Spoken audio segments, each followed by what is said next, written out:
Apple പ്രേമികൾ ആവേശത്തോടെ കാത്തിരിക്കുന്ന ഐഫോൺ 18 പ്രോ സീരീസ് സെപ്റ്റംബർ 9 പുറത്തിറക്കുമെന്ന് റിപ്പോർട്ട്.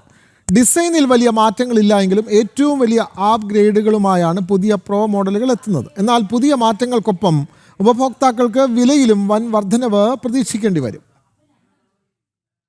സാങ്കേതിക വിദ്യയുടെ ലോകത്ത് വീണ്ടും വിപ്ലവം സൃഷ്ടിക്കാൻ ആപ്പിളിന്റെ പുതിയ ഐഫോൺ 18 പ്രോ സീരീസ് എത്തുന്നു. ലുക്കിൽ വലിയ വ്യത്യാസമില്ലെങ്കിലും ഫോണിന്റെ പെർഫോമൻസിലും ക്യാമറയിലും ബാറ്ററി കാര്യത്തിലും മുൻഗാമികളെക്കാൾ ഏറെ മുന്നിലായിരിക്കും പുതിയ പ്രോ മോഡലുകൾ. TSMCയുടെ അത്യാധുനിക 2 നാനോമീറ്റർ സാങ്കേതിക വിദ്യയിൽ നിർമ്മിച്ച A20 പ്രോ ചിപ്പാണ് ഇതിന്റെ പ്രധാന ആകർഷണം. കുറഞ്ഞ വൈദ്യുത ഉപയോഗത്തിൽ വേഗതയേറിയ പെർഫോമൻസും മികച്ച ഹീറ്റ് മാനേജ്മെന്റും നൽകാൻ ഈ പ്രോസസ്സറിന് സാധിക്കും. കൂടാതെ കൂടുതൽ കാര്യക്ഷമതയുള്ള സാറ്റലൈറ്റ് 5G കണക്ടിവിറ്റിയും പുതിയ C2 മോഡമും ഫോണിലുണ്ടാകും. ഫോട്ടോഗ്രാഫി പ്രേമികൾക്കായി വേരിയബിൾ അപ്പേർച്ചർ സാങ്കേതികവിദ്യയുള്ള 48 മെഗാ പിക്സൽ ഫ്യൂഷൻ ക്യാമറയാണ് ഒരുങ്ങുന്നത്.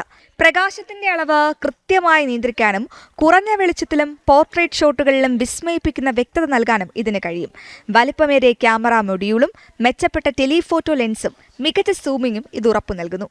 സ്ക്രീൻ സ്പേസ് വർദ്ധിപ്പിച്ചുകൊണ്ട് ചെറിയ ഡൈനാമിക് ഐലൻഡും ഊർജ്ജക്ഷമതയുള്ള ഡിസ്പ്ലേയുമാണ് മറ്റൊരു മാറ്റം.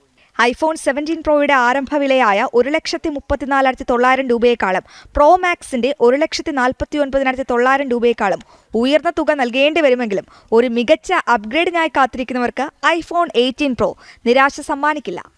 ന്യൂസ് ഡെസ്ക് ജനം.